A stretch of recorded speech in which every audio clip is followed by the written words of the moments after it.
drops and lariats from the top rope. You can't cope. The effing wrestling podcast in the house. Now that's dope. Starcade and SummerSlam all rolled into one.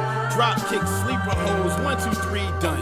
Whole mics like Mean Gene or Gordon Soley. I'm Ricky the Dragon Steamboat with that Crockett trophy. So listen closely as we approach the final hour in an instant. Hands raised, crowds phase without the time limit. Effing wrestling podcast with that ultimate finish. Suplex, now you're ending. Yes, yes. Ladies and gentlemen, enjoy the show. Let's go. What's up, everybody? I'm JR. That right there is not Chase. This is SFN Wrestling. That is Mr. Donald Brower of UPWA. He is back joining us again to chop it up. Donald, what's up, man? How you been? Nothing. Just ready to talk some wrestling with my favorite podcast. Hey, I hear you, man. Thank you. I appreciate that. Thanks again for joining us, brother. Anytime. So I'm in Wilmington, North Carolina. You came down last year, put on a great, beautiful show. This coming up soon, you got another show coming on, man. Tell me a little bit about it. Yeah, March 27th, we have Meltdown 2021.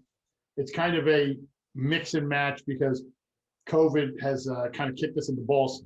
And we were supposed to have something in January, and that got postponed. And so this is the match, kind of two shows in one, where we've kind of combined some stuff and have a great action-packed match. I mean, this is one of those ones as we're going to talk about the tag team titles on the line.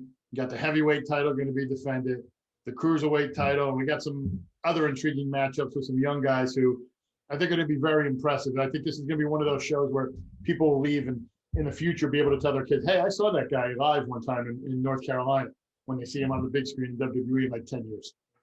I'm coming up on 16 years in Wilmington. We'll just leave it at that. Wow. That's a nice little stretch, man. Good for you. Congratulations, man.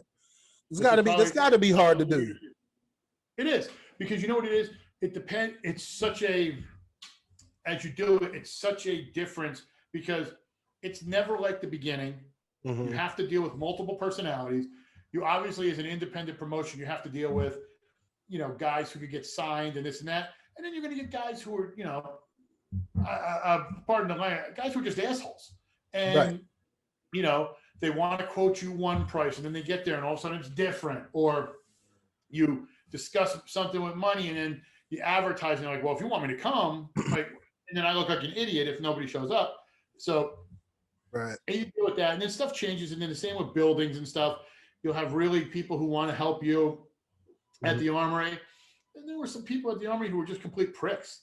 The very first guy I had at the Armory, I don't remember his name, but I just remember it pissed me off because when I started at the Armory, I'd taken over the area for a local promoter. I worked with him a little bit. He decided he didn't want to do it anymore. So when you started coming to Wilmington, you started having shows at the Armory. That's what you're saying. Okay. I used gotcha. My, like we had said previously, my story, I had come down and watched local TV and gotten my start.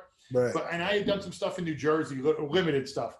But I wound up running down here because I was in the area and I'd taken it over, kind of in a sense, and there was nobody else really running. Yeah. So I had done that. And the very first guy, he was such an ass. I still don't remember his name, but I would punch him in his face if I saw him. But he would good. His name's not memorable. Fuck him. I don't remember. I just remember his look. I just wanted to punch him in his face. He had that punchable face. Like, when you see somebody, you're just like, you really want to get punched in the face. A lot of those people. Anyway, yes. They had a rule about the deposit. It was a $200 deposit. I don't care. Fine. No big deal. Right. So the very first show we had, they had the, big hall, big Armory, cement.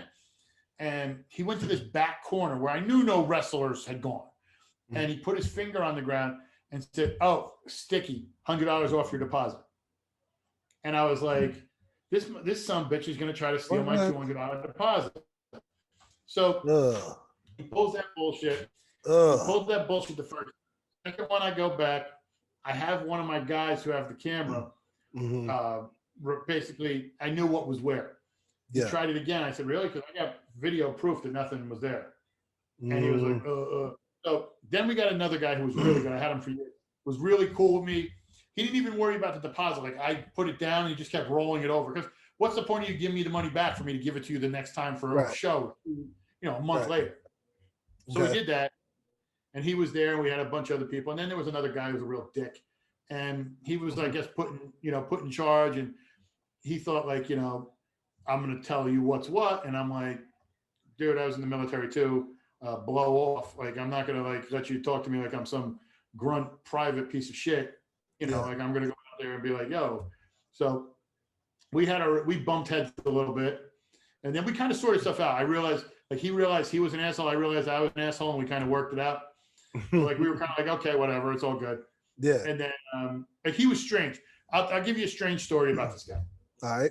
So we got into an argument about something at the show, and I don't remember exactly what the argument was about, but we got into it about something, and we were in the middle of arguing, and I'm yelling at this guy over the phone, and like he's yelling at me, and I was in the process of I was pretty close to getting married at this point to my wife, the beautiful, lovely Mrs. Brower, Amanda Brower, and we were down in Wilmington, and realistically, my bachelor party was I drove down with a couple of my wrestlers. We went over to, I think it's called Cheetahs now. Yeah. But it was Crazy Horse. Yep. Went over there. And I used to go there when I was single. I knew a bunch of people there, the DJ and a bunch of bouncers, been in a couple fights in the parking lot, helping them beat people up who were starting problems. Yep. So we went there, and, I had my bachelor party. It was nothing real. We drank a beer.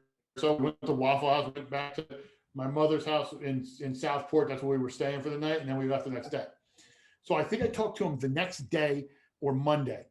And I had mentioned to him, I was going to go out and do something, but I know what the argument is about. He was mad I left something there. And I had the conversation with him that, hey, I'm going out after the show to my bachelor party. I'm leaving Sunday morning, but my mother will be there. My mother was going into Wilmington because my sister worked right near the Armory at the time. Okay. And I think it was like a sign outside, or just like a tote, like something stupid. Right. And I said, pick it up.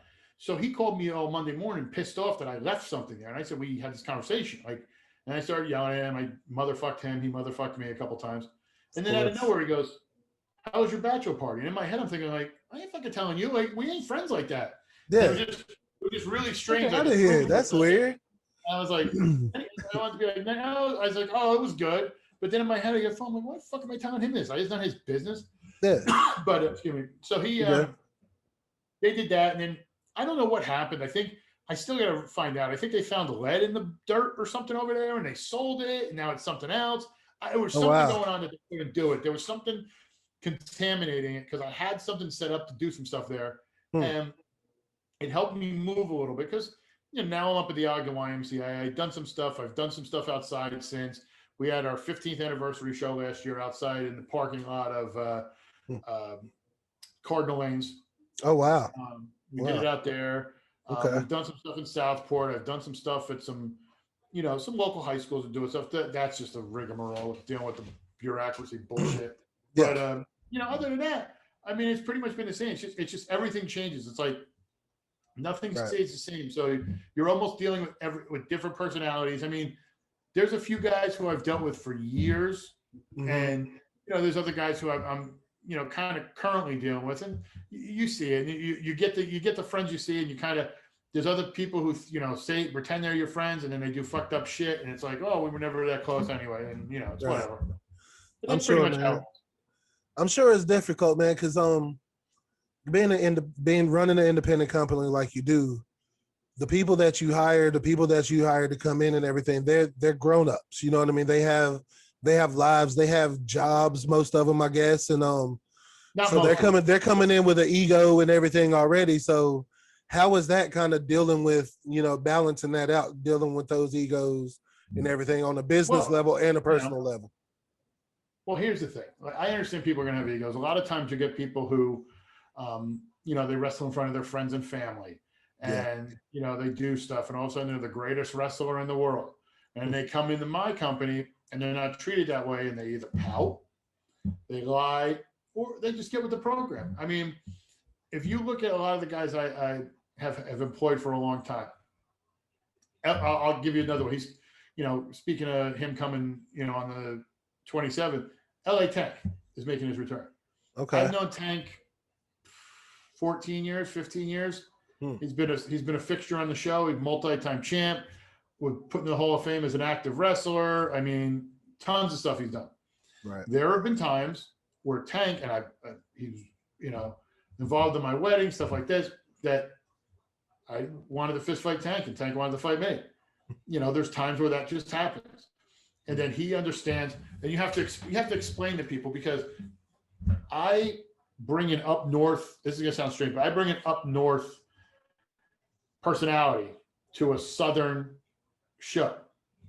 And what that means is, a lot of times in these southern shows, if you go to them, the promoters kiss the guys' asses, tell them how good they are, how great they are. They're going to be the next big thing in WWE.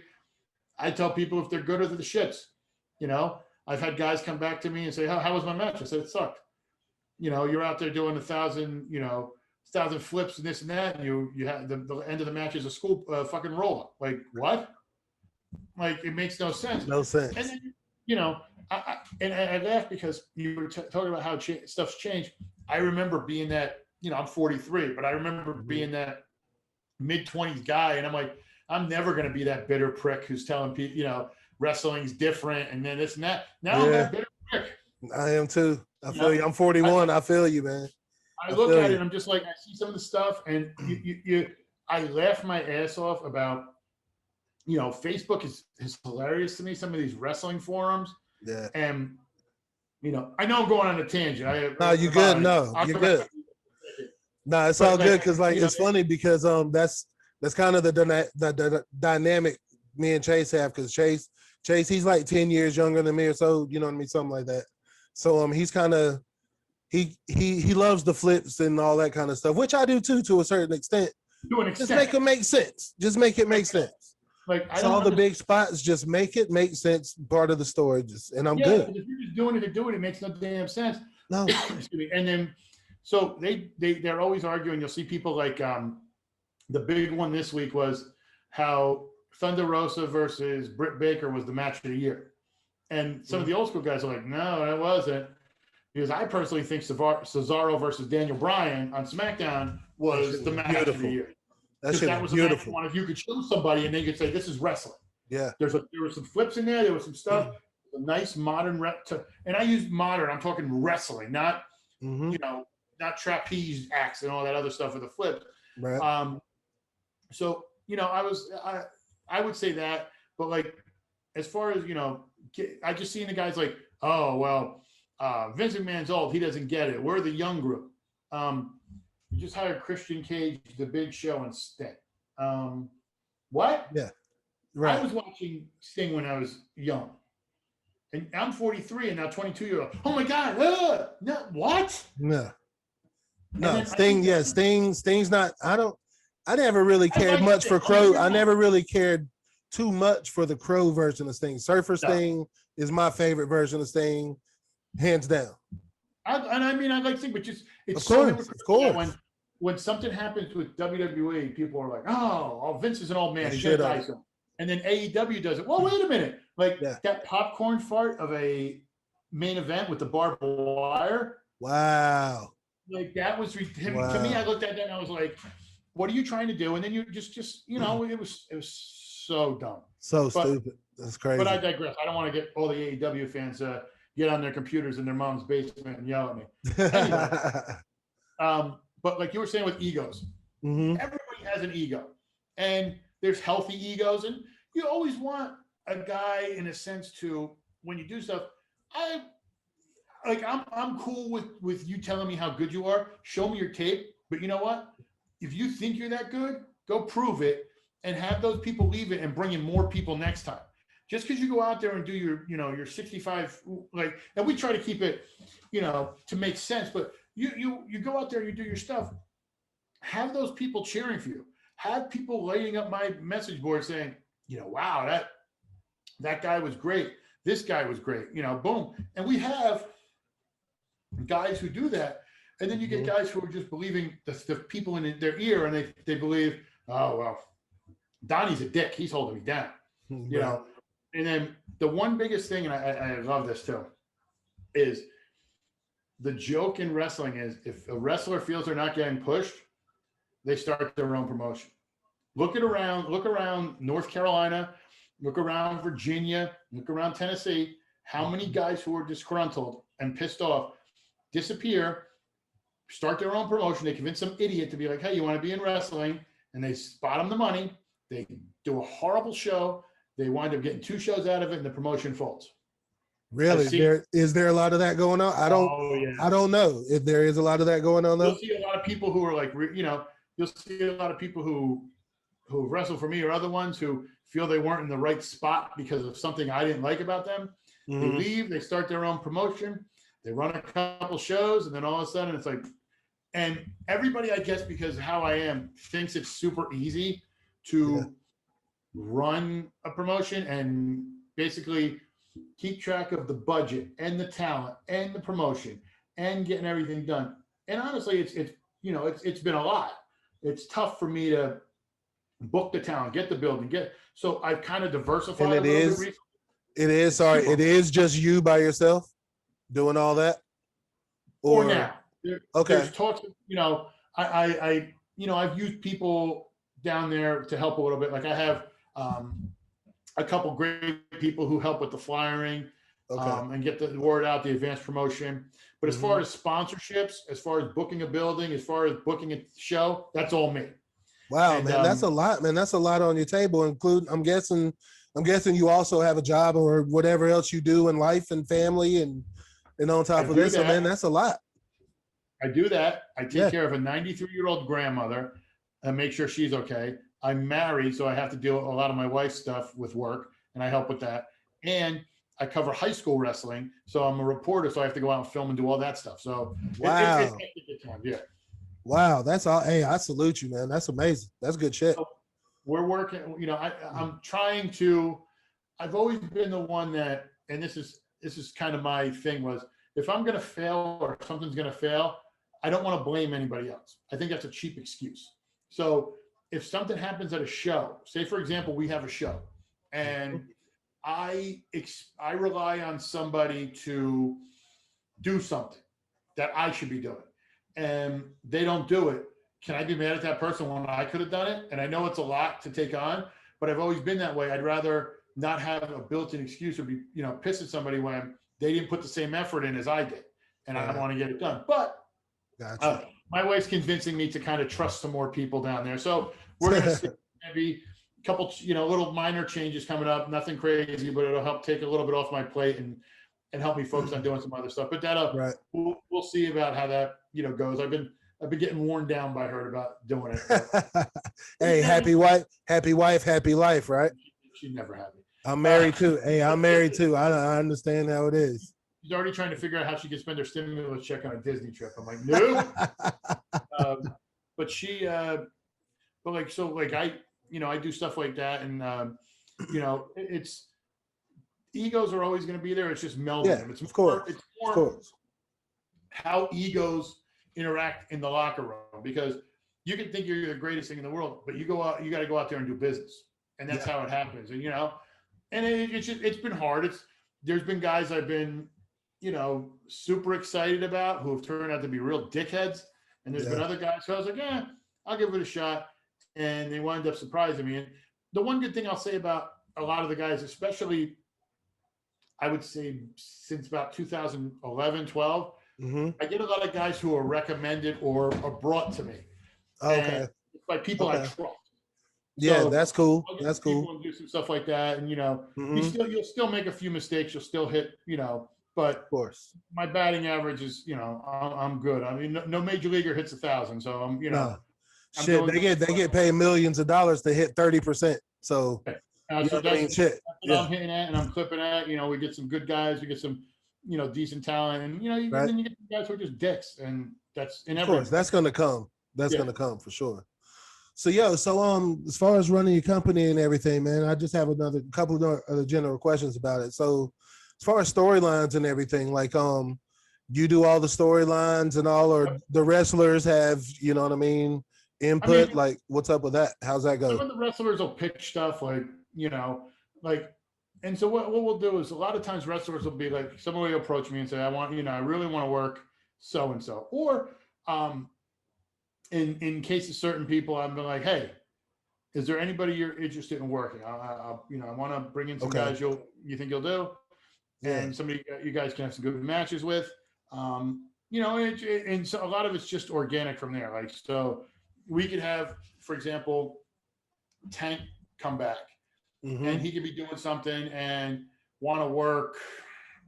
I'm trying to think of who he could work. He could work a young guy, and there could be some sort of like, dynamic from that. It's more organic than anything. What I try to do too is, I think it's too much for everybody to have a storyline. Go out there, have fun, do what you need to do in the context. But if you remember back in the 80s and 90s, there was only one or two real main storylines. Everything else was kind of matches that happened and built up. And that's what we try to do. We don't want to confuse people. You're not coming to, study. Right. I don't want you to have a book and a ledger to have to remember what happened. Right. Just come out and have a good time. Enjoy the show. And you'll know, and you'll see stuff, and you'll be able, and it's not super complicated stuff. It's stuff you'll be able to you'll see, remember, good versus evil, basic stuff. Right. And that's awesome, man. And just to go back to that, I remember your last show you had in Wilmington. I'm pretty sure I saw the old Eddie Guerrero, the old toss a weapon and pretend to get hit spot. That was beautiful. I laughed. That was great. I loved seeing that. That was awesome. We try to entertain. Like, we're very family friendly. Like, I always like to tell people when they ask what UPWA is, I said we're family friendly with an edge. Okay. So we want to have wrestlers and come out and enjoy themselves, but not do anything that would offend somebody. So as a wrestling fan, you want to bring your kids and enjoy yourself. Be smart enough for the adults and not have to worry about explaining to your kids what happened on the way home and feel embarrassed like you wasted your money or brought them to see something they shouldn't. So we're very much, very family friendly, but occasionally an F-bomb might drop out or a shit or a damn, it's real life. It's like the same way in the heat of a moment, it happens, and it's just what happens. So right. The last show we did, we had a lot of fun. I think it was good. It was kind of one of the ones because we had been, obviously COVID has kind of kicked us in the balls. Right. I mean, you're talking about COVID for me last year. At my house, I have banners up because I don't know if a lot of people know this. We had struck a deal with the YMCA to run there every 60 days. So wow. We were going to start there March 28th. We were going to do May. We were going to do July for our anniversary show, September. We're going to do October. We had talked about doing either November. We were actually going to do November there. And then we had talked because they have a really big basketball league schedule during the winter. Yeah. We had actually spoke with a couple local schools in Brunswick County. We were actually talking to South, Middle, or High of doing something there, but COVID shut that down with everything. So, this is probably one of the years I've run the fewest. Except this year was probably the year I ran the fewest shows, except for the first year I started. And that was when I created the company in July. So you talk about July, September, October, November, and that's what I did in a full year here. Wow. Yeah, man. So with that said, man, how's everything going as far as booking shows and everything now with stuff starting to open up and everything for you? It's actually too much, and it's funny because there's this misconception, and I've never done this. I know other people have. When I announce a show, I have my show set. Like, I know who I want. I don't just go, hey, I'm going to have a show on June 5th. Let me hope I could find wrestlers. Like, I never understood that. So I love when I announce shows, like, for example, this show, and it's like, I get messages, hey, Donnie, so you have a show on the 27th. You got a spot? Hey, and I'm like, I might have one spot, but, it's almost like, I feel like my wrestling shows are like a piece of bread, and it's a lot of hungry rats. Okay. They want that. They want to wrestle. I understand completely. I understand. Especially right now, I'm sure. Yeah, especially right now, They want to get out there and they want to do stuff. But for a budget reasons, and time reasons, how many people want to go to a show? And you're a fan, if you go to a show at 7:30, you don't want to be sitting there at 11:30, 12 o'clock. You want to do a couple hours. You want to go, boom, that's fine. So I can have a show with 12, 15 matches. Nobody's going to be there for it. Right. It does nothing for anybody. You want to do it. Yeah. So, like, for example, the show we're doing on the 27th, we're doing 6 matches, and they were, trust me, excuse me, with everything going on, I could have had 10, 11 matches if I wanted to, just from not only the show, but storyline and people wanting to get involved. But I had to say, no, like, listen, we have to do this. We keep everything going, minimize what we're doing and go from there. And I mean, that's the main thing. It's just kind of, if anything, it opened it up more, because it used to be, I would notice as we were going along, sometimes you get shows where it's like, oh, I'm busy, I can't do it. Now it's just like, if I can show you my email, I'm getting deluged with resumes. Yeah. And my Facebook, like, it's always my Facebook. Oh, I'm like, I'll look it up. Like, for example, as we were speaking before we got on, my phone goes off, and it's somebody like, oh, hey, I'm so-and-so. Okay. Do you have a spot on your show on the 27th? Blah, blah, blah. And I'm like, no, like, I'm booked. I said, and he's like, well, if you can get me on, I'll prove. I'm like, you send the link to the email. Like, I'll look at your footage. I might use in the future. Yeah. Oh, my word's not good enough. No, sorry. I put too many guys on in the beginning, who I thought, oh, maybe okay. Based on the word. Yeah, they shit the bricks. Right. That ain't cool. That sucks. Well, I guess that's a good problem to have, right? Yeah. I mean, that's problem to have. The thing to say is, like, right now, there's been a lot of interest, and I got a lot of people who've been reaching out, want to do some stuff. So, I mean, if anything, it works good, because it's almost kind of like, for a lot of people, I think it's like a soft reset. Okay. In a sense where everybody was so used to it being fast paced, and now it's kind of like, okay, we can do some stuff here. We're not, we've taken some time, we've done some stuff, but it's like, now we're coming back hard, and it's like act 2. It's almost like a second movie in a sense. So right. That makes sense. Makes sense to me. So let's talk a little bit about the show you got coming up this week, man. Okay. So there's rumblings of Jake Logan, huh? Jake Logan's going to be a part of the show. What's up with him? Give me a little bit about him. All right, I'll give you a little history on Jake Logan. When we talked about people sending resumes, Jake had sent me his resume, I want to say about 5 years ago, 4 or 5 years ago. And, you get so many, and I was kind of like, I don't know. And it wasn't a big, not that I didn't see anything. It's just, we get so many people coming in, and you kind of get that little group that you don't want to go outside. And with this soft reset, in a sense, it almost opens the door for Jake. And Jake's a talented guy, and he's been wrestling all over. And he's one of those guys, he's going to be in front of the fans. They're going to love him or hate him. And I honestly think they're going to hate him, because some of the stuff he's been saying online, I don't think they'll be thrilled. And we actually, just a little while ago, announced he wants somebody to fight, and he's actually going to be fighting Bobby Wolfer on the 27th. So that's going to be a hard-hitting match between those two guys. I've been asked, why did I choose the UPWA as my infiltration destination on March 27th? It's because I see that locker room as a cabal of charlatans trying to play superstar. But there's gotta be someone in that locker room that is a worthy fighter.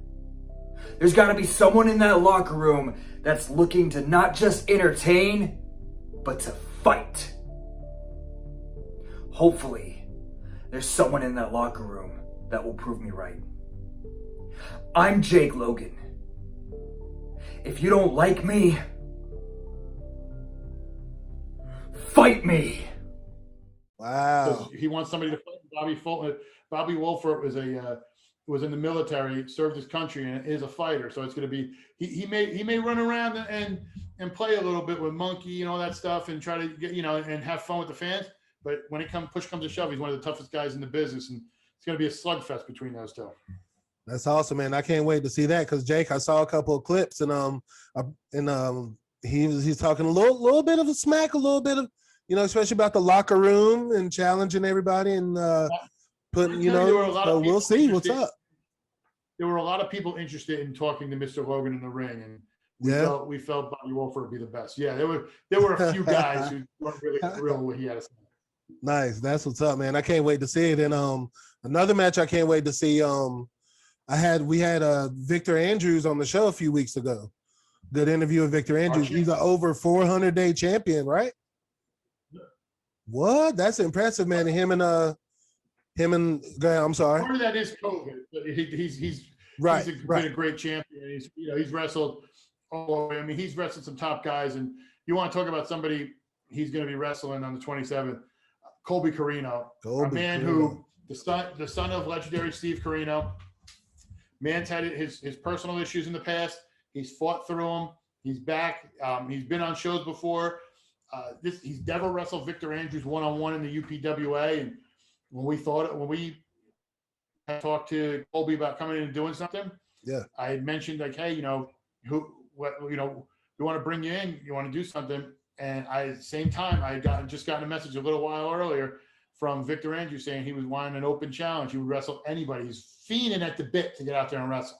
I don't know if you follow his social media. He wants to wrestle. He wants to wrestle. He was talking about it on the show. He is ready to fight. He is ready. And they had been in other promotions. They met up, and I said, I kind of said, can you handle Colby Carino? And Victor said, hell yeah. So of course he did, right? Usually when it comes to the heavyweight champion, we want to reward guys who have been working hard and kind of getting up that ladder. But Colby's been here before. Colby's done some stuff, and he's a worthy challenger. And I don't think there's anybody who can doubt that. Okay, that's awesome, man. I am very excited to see that match. Another one. So you got, man, there's a lot going on in the UPWA, man. So what's up? What's up? Show. So last show was a tag team tournament, a Team Sexy won. Yeah. But so they won a championship title match against Team Pitbull, right? But what's going on with Baron Bullard, man? What's up with this? I'm seeing clips. What's up? Baron must not listen very well, because I had said to Baron in October, Team Pitbull has won the titles, and Baron has been a thorn in the other team's sides because it's always a 3-on-2 advantage, and he's cost Team Sexy a couple times. I know he's cost other teams, and I had said to Baron on the microphone in front of everybody that we were going to figure out a way that this was going to be a fair match. Now, I could have banned Baron from ringside, but then there'd be some excuse. So what I did was I announced that Baron would be handcuffed to someone at ringside. And originally, I had a couple people who volunteered. I know there were a few mayoral candidates at the time who would wanted to do it if it was in January. There was some other stuff. We had a few police officers who would suggest it. Wow. A couple former NFL players who would suggest it. So it sounds like Baron's not liked a lot. Not that well liked. Okay. And all right. So we came down with the idea. We said, you know what? Who could we get that we could trust that couldn't be bought? Because you never can tell. We want to talk about political candidates.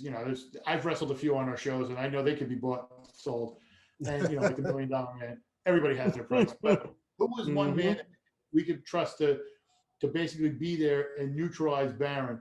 And that man is a man we just previously talked about, LA Tank. So he's going to be handcuffed to LA Tank at the show. And I don't think Baron's going to be able to pull anything. And hopefully, and this is pressure in both ways for Team Sexy, Team Pitbull. Team Sexy's always had the built-in excuse that Baron interferes. We never get a fair shot. Now they get their fair shot. Do they take advantage of it, or does the Pitbulls, take the win and keep going and race all gas? Right. Damn. So we'll see, huh? So we'll see. It's gonna be fun.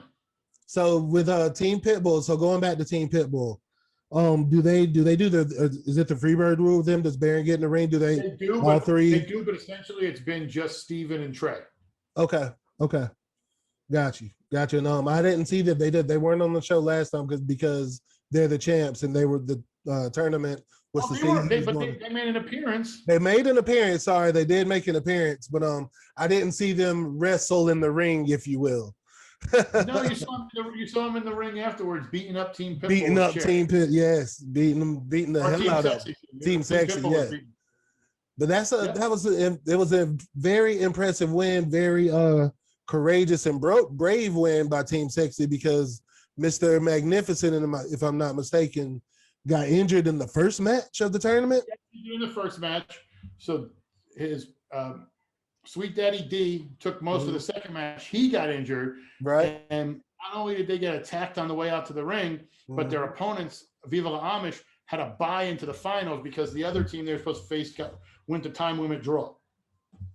That's right. That is right. And sorry to circle back. I know we're short on time here, but Viva Las Hamas. I know they're not on this show, this coming up show and everything, but I had them on the show and interviewed them, and they had nothing but good things to say about UPWA, and they mentioned they might have some unfinished business coming up. Oh, I'm sure. In here, I'm so sure it's the best we've seen of Viva La Amish in the UPWA. yeah, good. I'm sure it's not the last. Good. That's awesome, man. So any other match? What other matches we got on the card for this show, and what time, location, all that good stuff? The other two we announced too was we have another newcomer, Devin Worthy, who is going to be wrestling Joseph Everhart. Two young guys who are going to be out there, giving it their all, and two guys who have to be kind of in the hunt for the cruiserweight title eventually. They're going to be some young guys going on. Speaking of the cruiserweight title, our champion John Beasley. That's right. Going to be defending against a former champion in James Anthony. Wow. James Anthony has done stuff. You've seen him in doing some stuff with WWE and NXT. And, I mean, he's right there. And, John Beasley, he won the title on a very important day for a lot of fans who don't know. We had the Hall of Fame induction for our 15th anniversary show. Mm-hmm. And we inducted his father, the late James Beasley, into the UPWA Hall of Fame. Wow. And that very night, he was in a Four Corners match and won the Cruiserweight title. Hell yeah. He's been defending ever since. He defended it in October. I know he wrestled there, wrestled Movie Mike, and wound up winning that. And, he's moving on now. So, I mean, he's honoring his dad. So, I mean, his father was a local legend of beast. So, is it the experience and the guy who's, wrestling 3, 4, 5 times a week in James Anthony, or is it the heart and the determination of a kid who's basically trying to honor his father's legacy? I mean, we'll see what happens. Wow. That's an amazing story, man. Y'all heard it first. Check that out, man. So what time is the show? What day and all that good stuff? We're going to open the doors at 7, bell time 7:30. It's at the Ogden Activity Center, YMCA, 7207 Ogden Business Lane in Wilmington, North Carolina. We are currently in the process of closing a deal with a local vendor to handle the concessions, which would be like wings and stuff like that, like good stuff. I mean, very family friendly. We got, right now we got 6 matches on the card. There's always might be room for one more. But we always have some fun out there. Tickets can be purchased at theupwa.com or at the door. Adults are 12, kids 10 and under are $10, and kids 3 and under are free. Awesome. Mask requirements or anything like that? All right. So here's what I'm going to do. We have a section we did last time where we're going to put fans who don't want to wear masks, and on the other side, people who want to wear masks. We want to keep everything good and socially distanced. I'm not going to force anybody while they're sitting there if they're with, and we'll keep you with your family. So if you come in with a family, we won't separate you. We'll keep you in an area, but we want everybody to be relaxed, but we also want everybody to understand and be safe. So there will be precautions there. We will check temperatures at the door. We will have some stuff for sanitizing and stuff like that. But I'm not really going to go around and yell at somebody to put on a mask if they're sitting with their family. Right. That makes sense. That's what's up, man.